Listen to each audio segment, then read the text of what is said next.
Bien, quisiera hablar un tanto de la arqueología, la historia, de la lingüística, sino a tener también una conversación aquí en esta conferencia, libre de carácter general. A través de estos años, algunos comentarios han sido particularmente muy útiles a nivel personal. Pienso, por ejemplo, en algunos comentarios en los que quienes quisieron escribirnos señalaron algunas lecturas, algunas adiciones bibliográficas muy útiles. Pienso sobre todo eso y hacer también un hermoso estudio particular. El colapso de la mente bicameral de Julian Jaynes, que dista bastante en el enfoque metodológico de mi costumbre personal, pero fue una lectura muy agradable a la que hice y debo decir también fue útil para integrar la discusión que se estaba teniendo sobre los efectos del nacimiento, de la civilización, de la estructura, desde el punto de vista luego de la psicolingüística sobre los aspectos cognitivos de las civilizaciones. Entre otras cosas, perdón, es un libro que no solo tengo, sino que lo leí hace un tiempo atrás. Debo decir que entendí su importancia, sí o sí. Y hay ciertas observaciones muy interesantes, bastante ingeniosas, también percibidas por personas que evidentemente tenían cierto conocimiento de lo que hablaban.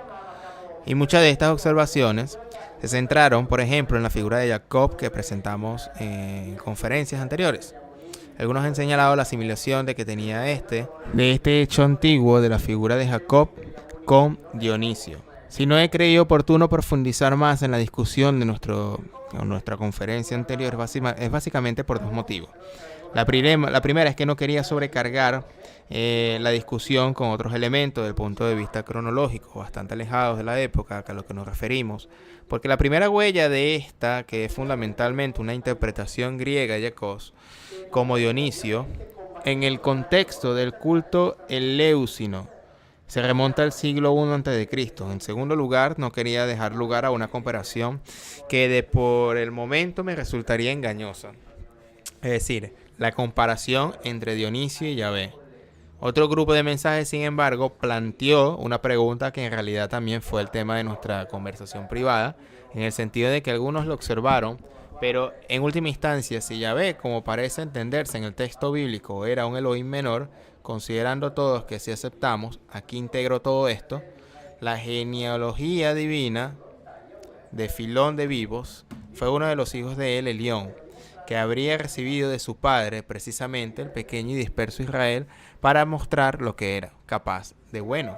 Si ya ves esto, ¿por qué lo encontramos en todas partes? En cambio, en los testimonios epigráficos y arqueológicos del Mediterráneo que intentamos rastrear, esta es una pregunta realmente muy interesante y los dos ya hemos prometido abordarla en muchas charlas en el futuro.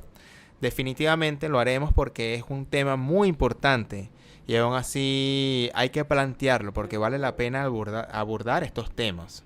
Entonces hablemos del método. Sin embargo, si me permite al menos una cita bíblica sobre la discusión de la inclusión, digamos, del potencial Yahvé Jacob en los cultos eleusinos, inmediatamente me vino a la mente pasajes bíblicos que tomado de la Biblia y colocado dentro, digamos, de la historia de la evolución de los cultos eleusinos, no solo no estaría fuera de lugar en estos, pero nadie se daría cuenta de la representación o la represión de Moisés. Estamos en Deuteronomio, en el capítulo 32, donde Moisés se queja de su pueblo al que recurre, lo leo textualmente, sacrificaron, y aquí dice, demonios, no entremos en eso, en hebreo dice, hay shame, pero esto merecía otra discusión. Sacrificaron a Shedim, que no son Elohim, pero escuché aquí a Elohim que no conocían, nuevos, recién llegados, a quienes sus padres no habían conocido.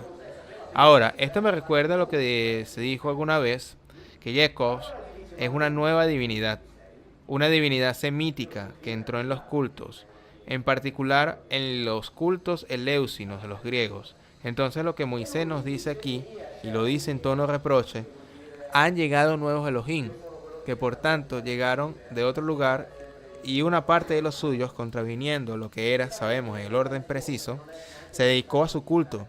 Los griegos eran naturalmente mucho más libres porque no tenían esta necesidad, esta imposición imperativa de permanecer fieles a una única deidad. Pero la situación es exactamente la misma.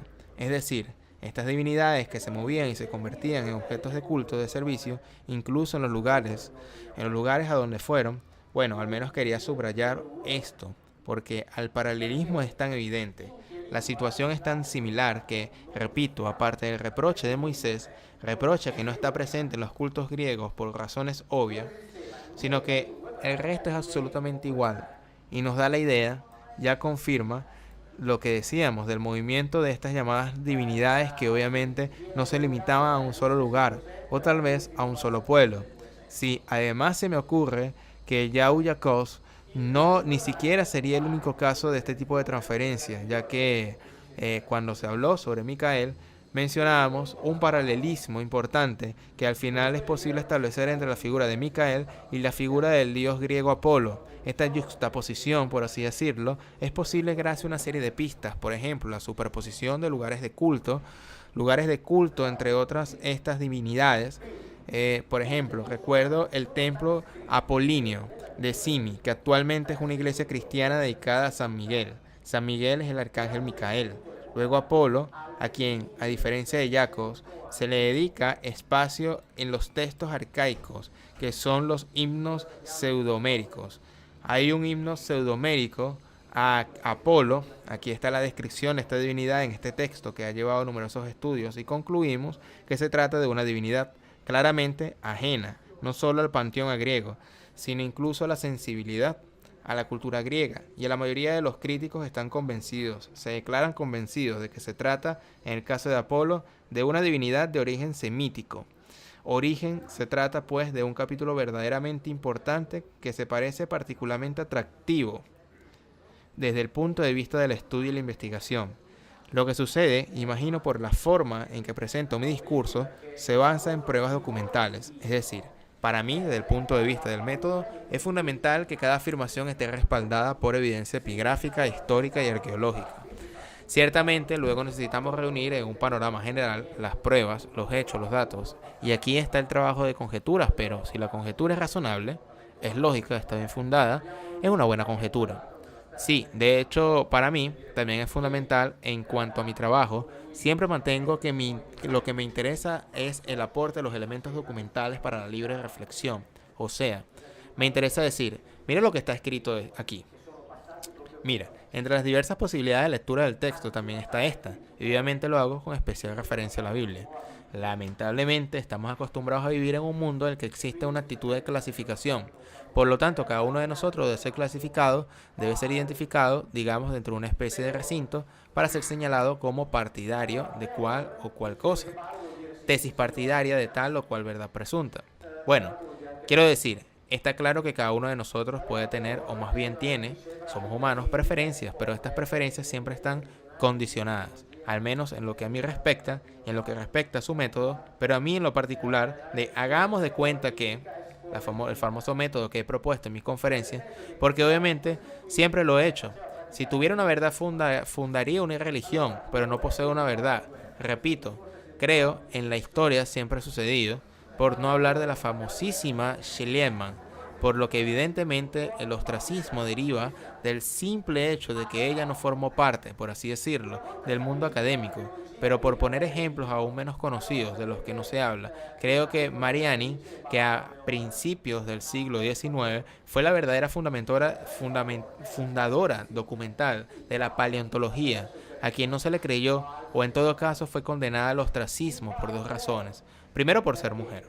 Segundo, porque no pertenecía a las clases altas, las clases ricas, las clases nobles y como el conocimiento se consideraba patrimonio exclusivo de las clases altas, ella no podía ser principio.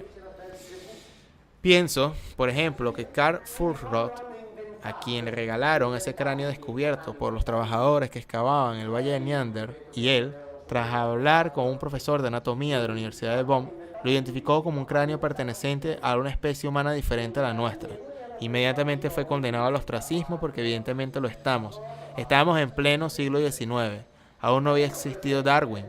Y por lo tanto, por así decirlo, la Biblia era la Biblia. La verdad era la bíblica. Cuidado, la presuntamente bíblica, es decir, la verdad fue lo que la Biblia fue hecha para decir acerca de la creación del hombre. Pero ahora, por así decirlo, somos cada vez más conscientes de que este no es el caso. Pero sobre la base de esa verdadera, o de esa verdad de la Biblia, fue hecha para decir, en la supuesta creación del hombre, ¿qué pasó? Lo que ocurrió fue que no se podía aceptar en principio cualquier elemento, sino también cualquier documentación que cuestionara este principio. Así que en realidad, por así decirlo, siempre han existido actitudes polémicas hacia aquellos que al menos hacen preguntas que van en contra de la corriente principal. Yo diría, respecto a la controversia, una discusión muy general que a nivel de conocimiento, por tanto a nivel estrictamente intelectual, encuentro la controversia es una actividad, un ejercicio absolutamente estéril.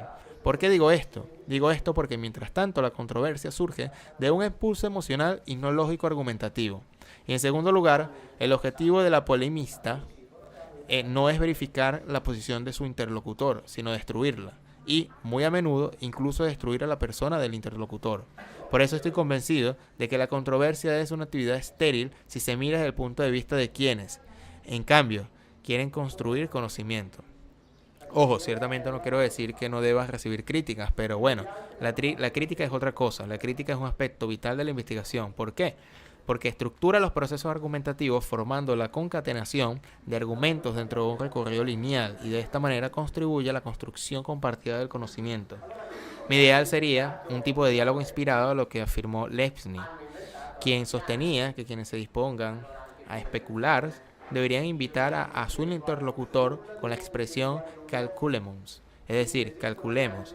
Empezamos a calcular, empezamos a resolver esta ecuación. Está claro que si nuestro objetivo es llegar a la conclusión de una ecuación que por tanto tiene pasos más o menos obligatorios, las inclinaciones emocionales y rencorosas se vuelven completamente no solo superfluas, sino contraproducentes, al igual que el uso de la retórica, porque también esto es importante. Fundamentalmente podemos decir que de la polémica, que es un género literario, es un género retórico. Ha habido y hay excelentes polemistas cuyos textos son muy amenos de leer, pero se puede decir cualquier cosa menos que el polemista contribuye a la construcción del conocimiento. Y claro, además que hay que hacer otra consideración. En estos 12 años, 15 años que he dado estas conferencias, digamos que los polemistas puros a los que usted se refiere hacen mucho más ruido que aquellos que en cambio trabajan por la colaboración.